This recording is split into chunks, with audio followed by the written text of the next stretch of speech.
Deus deu um dom maravilhoso a esse irmão, não é? Para glorificar o nome dele, edificar a igreja, levar a mensagem da salvação através da música. Ele e a irmã Socorro, que inclusive na denominação deles foram consagrados pastores. E Josué fica bravo com duas coisas. Eu nunca vi esse irmão bravo. Sempre manso. As duas coisas deixam ele bravo. A primeira é chamar o instrumento de gaita. Muito menos vialeixo, né? É harmônica. E ele fica bravo se você disser que ele parece com Raul Gil. Mas é um dom maravilhoso que Deus conserva em seu coração puro, viu, meu irmão? Para glorificar ao Senhor. E ele tem ido a muitos lugares, ele tem gravado CDs com esses hinos, com essas músicas, para edificar o corpo de Cristo. Você pode comprar vários CDs dele, depois ele vai estar lá na porta. Não é comércio, não, é ministério. Porque isso tanto vai edificar você, como vai edificar outras pessoas. No carro, você dirigindo, ouvindo, em casa, você colocar para ouvir. Isso é uma bênção, para manter o nosso coração sempre aquecido com as verdades do Evangelho. Não é isso? Lucas capítulo 22 é o texto que eu vou ler e basear a reflexão desta noite.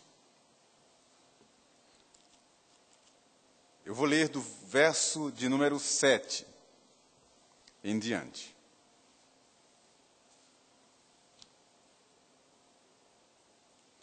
Diz assim a palavra do Senhor, Lucas 22, 7.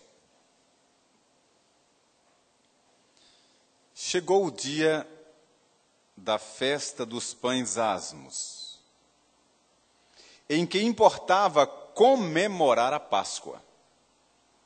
Jesus, pois, enviou Pedro e João, dizendo, ide preparar-nos a Páscoa, para que a comamos. Eles lhe perguntaram, onde queres que a preparemos? Então lhes explicou Jesus, ao entrardes na cidade, encontrareis um homem com um cântaro de água. Segui-o até à casa em que ele entrar. E dizei ao dono da casa, o mestre manda perguntar-te, onde é o aposento no qual hei de comer a Páscoa com os meus discípulos? Ele vos mostrará um espaçoso cenáculo, mobiliado. Ali fazei os preparativos. E indo, tudo encontraram como Jesus lhes dissera e prepararam a Páscoa. Chegada a hora, pôs-se Jesus à mesa e com ele os apóstolos. E disse-lhes, tenho desejado ansiosamente comer convosco esta Páscoa, antes do meu sofrimento. Pois vos digo que nunca mais a comerei, até que ela se cumpra no reino de Deus. E tomando um cálice, havendo dado graças, disse, recebei e reparti entre vós. Pois vos digo que de agora em diante, não mais beberei do fruto da videira, até que venha o reino de Deus. E tomando um pão, tendo dado graças, o partiu e lhes deu, dizendo, isto é o meu corpo oferecido por vós, fazei isto em memória de mim. Semelhantemente, depois de cear, tomou o cálice, dizendo, este é o cálice da nova aliança no meu sangue, derramado em favor de vós. Todavia, a mão do traidor está comigo à mesa. Porque o Filho do Homem, na verdade, vai segundo o que está determinado. Mas ai daquele por intermédio de quem ele está sendo traído. Então começaram a indagar entre si quem seria, dentre eles, o que estava para fazer isto. Até aqui. Que o Espírito Eterno clareie as nossas mentes e aplique a sua palavra ao nosso coração.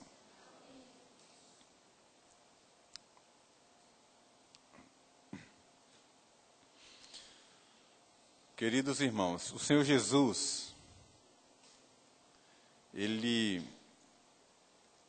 veio estar entre nós e nasceu como um judeu comum.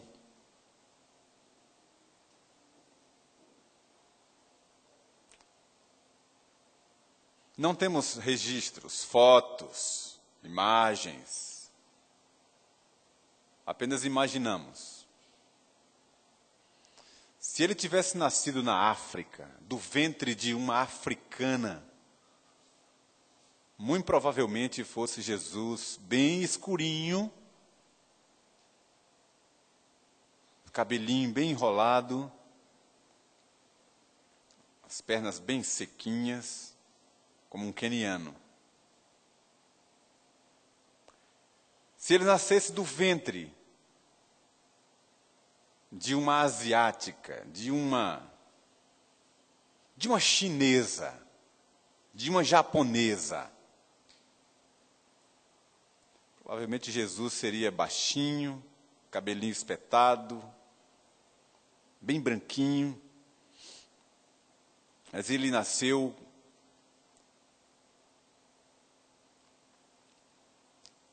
em Belém da Judéia, do ventre de Maria de Nazaré.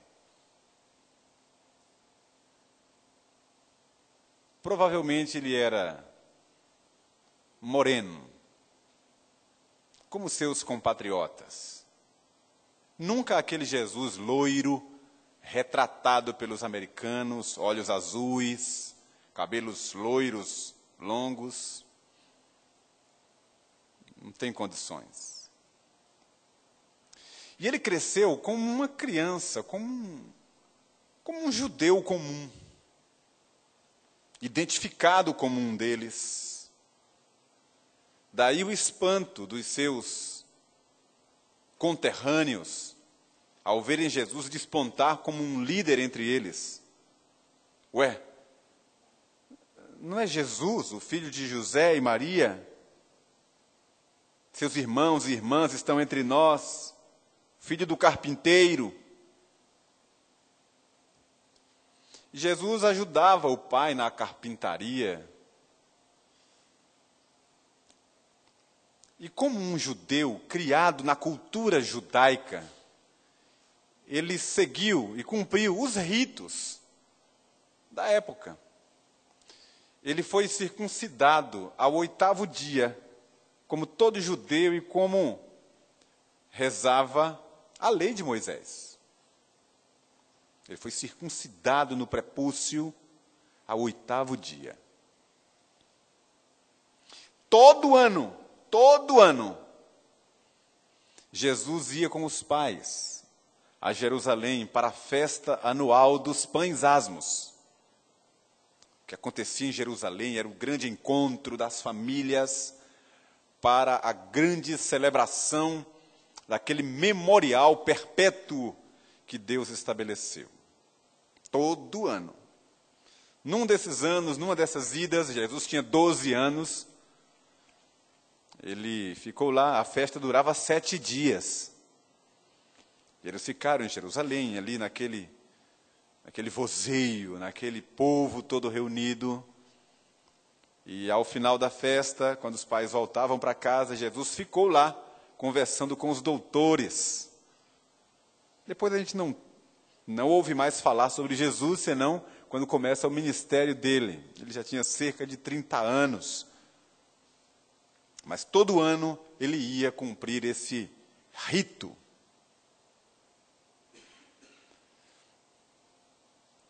E essa passagem que eu li é a parte do ministério de Jesus que mostra que ele mesmo cumpria o que mandava a lei. Ele ia ao templo, ele ia à sinagoga, Ele obedecia às regras de então, a não ser que fosse algo que fosse de encontro à missão que ele recebera. Jesus mandou que os discípulos fossem preparar a Páscoa. Essa cerimônia que nós vamos participar daqui a poucos minutos é um sacramento que a igreja celebra. É um memorial. Em memória de mim, vocês vão fazer isso até que eu volte. E geralmente a gente usa esses textos, como o que eu li agora há pouco, para instruir a respeito da Santa Ceia. Só que você tem que entender duas coisas. Essa passagem que diz: chegada a hora, pôs-se Jesus à mesa e com ele os apóstolos. E então, tomando um pão, havendo dado graças, repartiu e disse: isto é meu corpo dado por vós. Depois, o cálice. Isto é um recorte do que aconteceu naquele dia. O evento principal ali não era o que a gente hoje chama de Santa Ceia. Era a Páscoa. Jesus estava comendo a Páscoa com os seus discípulos. Havia outros elementos ali sobre aquela mesa. Eles estavam comendo outras coisas, celebrando um outro evento, que para os discípulos era algo que apontava para o passado, mas que Jesus queria instruí-los de que aquilo apontava para o futuro. Então Jesus estava com os discípulos à mesa. O que é que Jesus comia ali com os discípulos? Jesus comia um cordeiro assado, comia pão asmo e ervas amargas, um tipo de alface amarga, que é o que a gente encontra sendo estabelecido em Êxodo capítulo 12, a instituição da Páscoa. E disse Deus que ali deveria ser obedecido perpetuamente. Era costume dos judeus acompanhar toda festividade com vinho.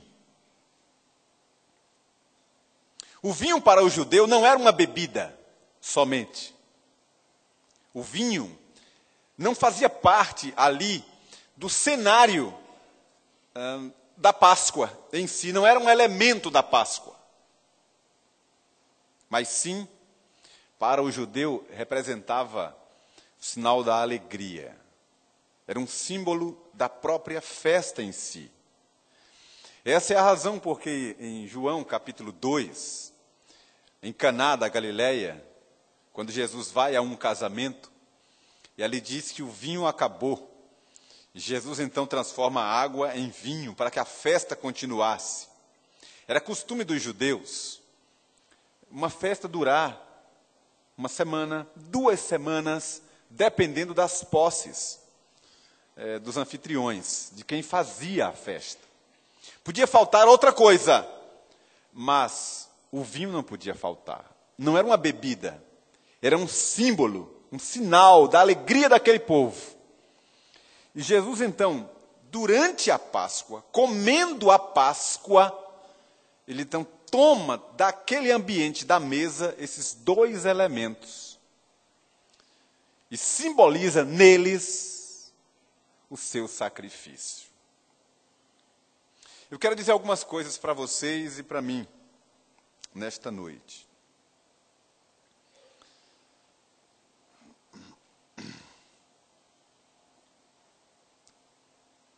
Os elementos que constituem a Páscoa não podem se perder na nossa dinâmica espiritual. Primeiro deles,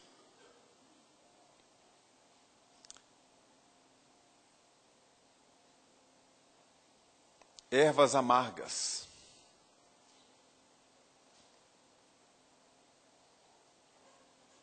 ervas amargas. Elas tinham um significado.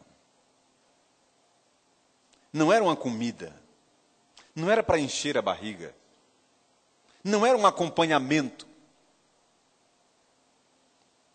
era um símbolo. As ervas amargas simbolizavam a amargura dos 430 anos que Israel havia passado como escravo no Egito. Debaixo da opressão de Faraó, que é um símbolo da opressão de Satanás. Deus queria mostrar para Israel, que é a sua igreja, que a gente não pode jamais esquecer de onde nós viemos.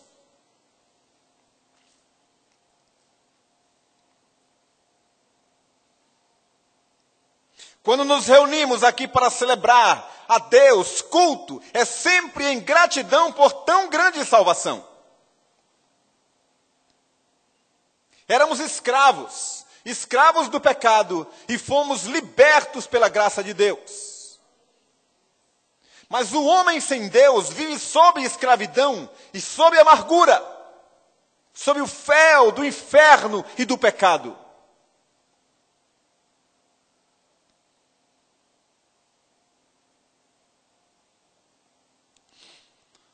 De umas décadas para cá, a igreja cristã evangélica aboliu da sua liturgia, do seu culto, aquele momento de confissão de pecados. Aquele momento de reflexão, de contrição e de arrependimento pelos seus pecados. Somente a igreja reformada, bíblica, consciente, ainda mantém esse padrão de culto onde há espaço para o arrependimento. Somente aquele que experimenta uma verdadeira espiritualidade, uma verdadeira piedade, reconhece a salvação em Deus e a pecaminosidade do homem. E eu quero dizer para vocês que quanto mais a gente se enfronha, adentra, conhece, se envolve com as coisas de Deus, com a palavra de Deus, na presença de Deus, mais e mais a gente se depara com o nosso estado de pecado.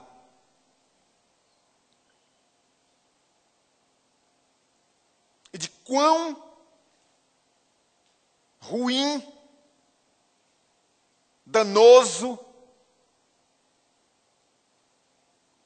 era o nosso estado de miséria quando estávamos longe, fora da aliança.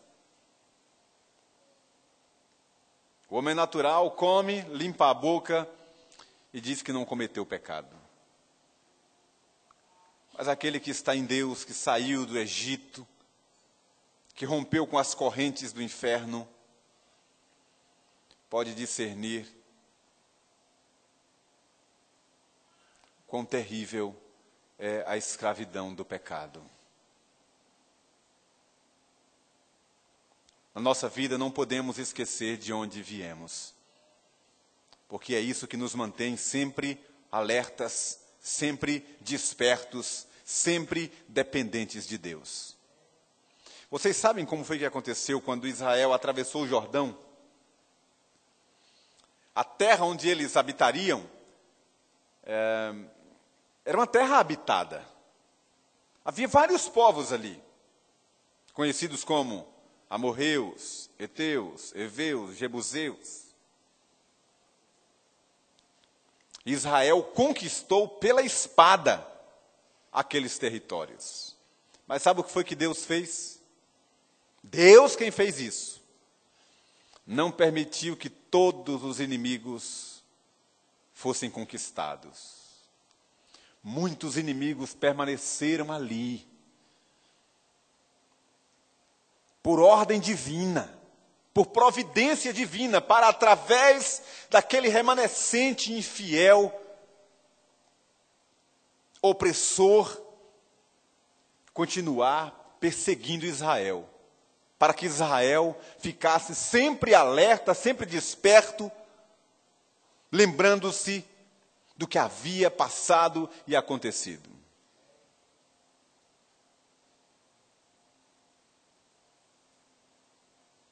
Por misericórdia divina, não nos faltará provação.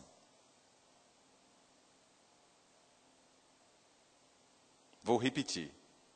Por misericórdia divina, por providência divina, não nos faltará provação.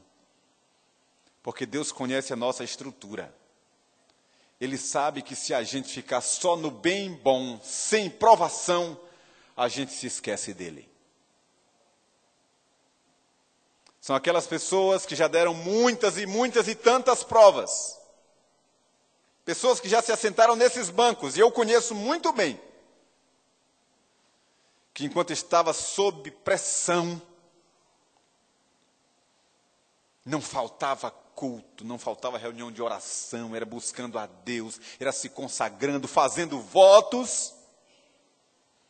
E quando então vem o estágio da bonança, da conquista, tocou nas bênçãos celestiais, e então veio a paz, não vem mais aos cultos, começa a se afastar de Deus.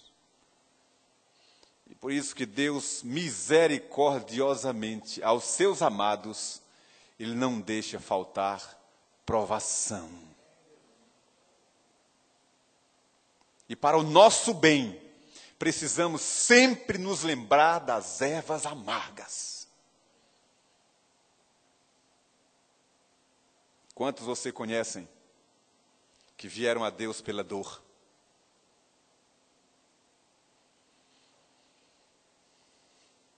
Quantos filhos pródigos você e eu conhecemos?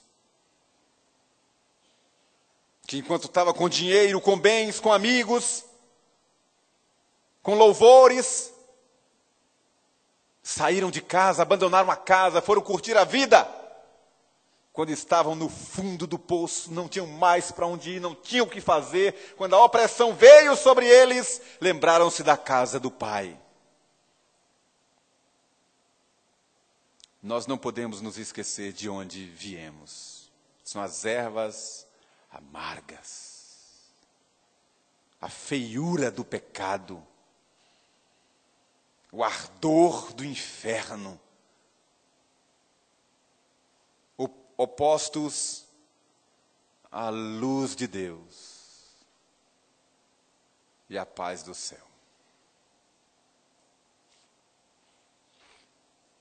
Segundo elemento que quero comentar rapidamente com vocês.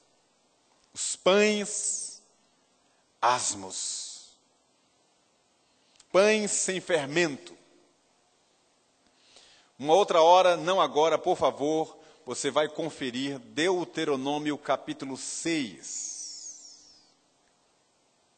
a partir do verso 15. Ali é a repetição das leis. E quando se diz ali qual era o significado, por que Israel deveria comer as ervas amargas, comer os pães asmos, sem fermento, ali abrem-se parênteses. E vem uma explicação por quê. Deuteronômio capítulo 6. Diz ali que eles deveriam comer os pães sem fermento por causa da pressa com que deviam sair do Egito. Não foram 400 dias, nem 400 meses, o que já seria uma eternidade, porque para quem sofre, um minuto é uma eternidade. Alguém me disse uma vez que na agonia de uma cadeira de dentista, A palavra mais linda, mais salutar, mais esperada é uma palavra que diz assim: pronto, pronto. E com o motorzinho ligado, 30 segundos parece uma eternidade. Você sabe muito bem do que estou falando. Foram 430 anos, gerações que se sucederam. E no final desse tempo de escravidão e opressão, você leu na Escritura, você conhece a história. Um faraó que não conhecera a José se levantou para oprimir ainda mais Israel. Eles recebiam o material para dali formar o barro, argamassa, para juntar as pedras e construírem as cidades dos egípcios. Pois com esse novo faraó, no final dos tempos de Israel, isso é uma figura também da igreja no seu tempo final, eles não recebiam mais o material para o trabalho. Eles mesmos tinham que ir providenciar o material, trazer para o trabalho e fazer no mesmo tempo que eles tinham para fazer. E foram oprimidos, e muitos morreram, e foram injuriados. Foi opressão. Toda a vida, vendo os filhos nascerem escravos. E o pão sem fermento, o pão asmo, significa a graça de Deus que deu a oportunidade daquele povo sair do seu estágio de escravidão para a vida livre.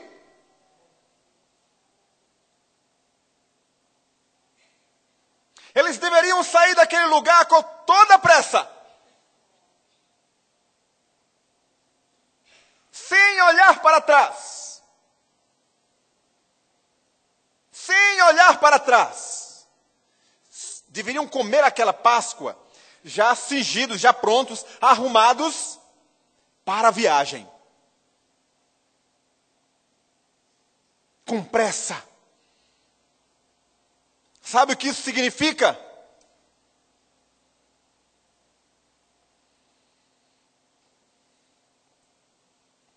Que nós devemos romper com esse mundo a toda pressa. Devemos ser ativos, proativos. A obra de Deus é urgente. A caminhada para a santidade é urgente. Não pode ser morosa, não pode ser para amanhã, para depois, quando der. Não é assim que funciona. É para ontem, é para já. É por isso que o apelo que é feito para a salvação é para o agora. Amanhã não nos pertence, é agora, é hoje.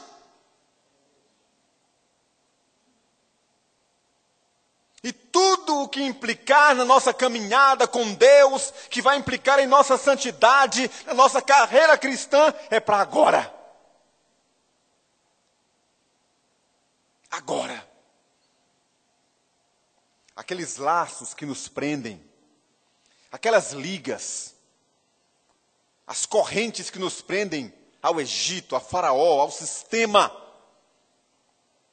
prisional do Egito, devem ser jogados, caídos por terra, nos deixar livres para a caminhada já.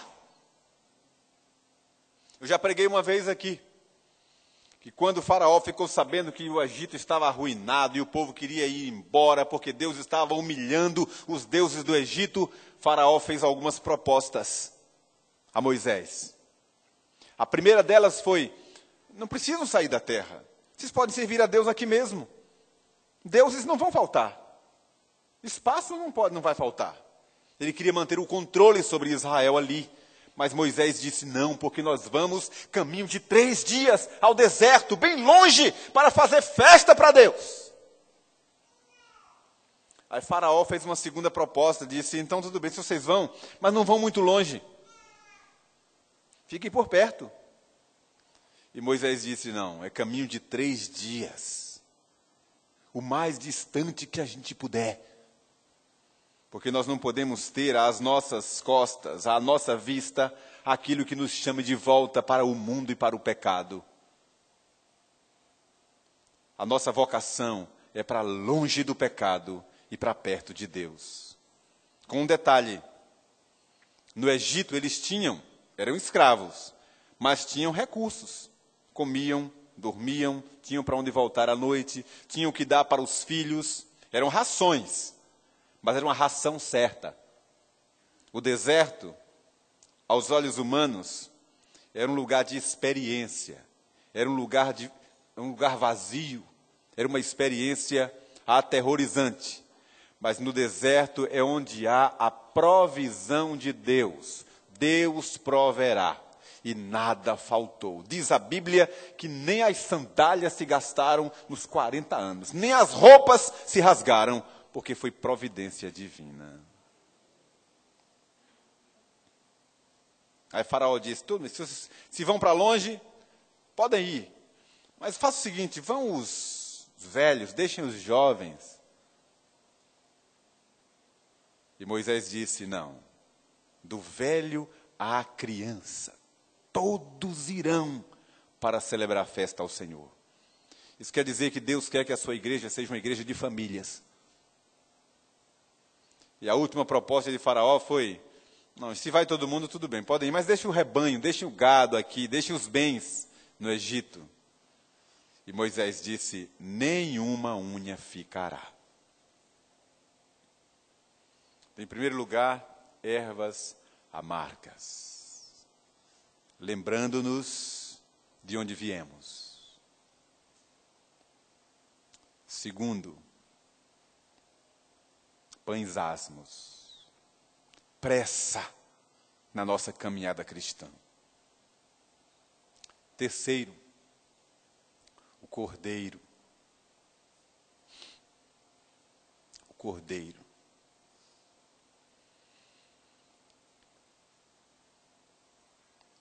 Quem não comer a minha carne, não beber o meu sangue, não tem a vida permanentemente em si.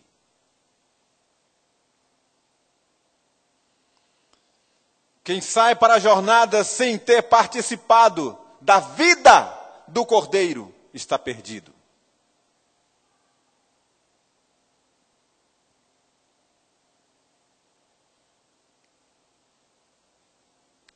O Cordeiro foi morto para nos dar a vida.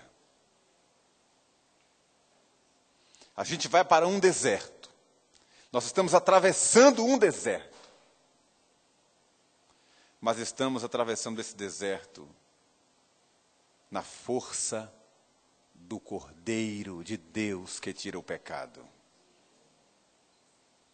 Não dá para sair para o deserto, para atravessá-lo, sem o banquete do Cordeiro. Nesta noite, nós temos várias pessoas aqui. Muitas outras que participam pela internet deste culto. Outras que participarão, que acompanharão, ouvirão, refletirão nessa mensagem durante a semana, outros tempos, vendo a galeria dos vídeos. Você que está acompanhando e está ouvindo o que estou falando e vendo. Se você comeu do Cordeiro Pascal, você está salvo. Se você não participou dessa mesa, você está condenado. Em todas as gerações, aquele que não come, que não participa, que não celebra do Cordeiro de Deus, está condenado.